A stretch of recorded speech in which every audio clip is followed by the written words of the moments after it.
Defenders of Ardania is a tower defense game with a twist. In addition to placing towers, you can also build units and send them against your enemies.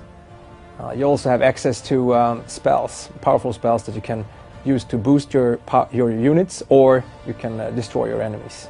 The game is set in Ardania, a world well known to people who play Majesty 2 or the earlier Majesty games. It's a rich world, a fantasy world with a humorous twist. Most things look like they belong in a fantasy world, but there's also something to it that makes it more fun. I think the mix of a tower defense game and Ardania is a really good match. In Defenders of Ardania, you can play 3 different factions. You can play the civilized races, that's humans, elves, and dwarves. You can go for the more demonic forces, where you have demons, imps, and of course undead. Maybe you want to go for the monstrous hordes instead. Then you have dragons, minotaurs, and ratmen at your disposal. So I think there's something there for everybody.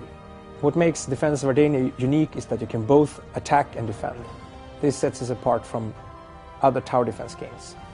We have 24 upgradable towers and 24 units that you can use. You also have access to spells, both for attack and defense.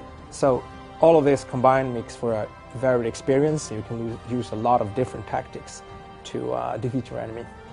I think gamers will come to Defenders of Ardania because of the multiplayer experience. There's a single player campaign, but where the game really heats up is in multiplayer. You can be up to 4 people playing. You can also play against the AI, of course. There are 3 game modes. You can play defense, attack, or you can do both. My favorite feature of Defenders of Ardania is clearly the interactive environment. That some maps make it like a challenge to choose the right towers, the right units, because the terrain itself changes depending on what you do and what your opponent does.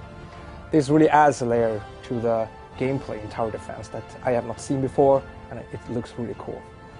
Defenders of Ardania is being developed for 4 platforms: PC, XBLA, PSN, and iPad. With these new platforms, I think gamers will find new ways into Ardania, new things to explore, and of course meet their friends there and kill them.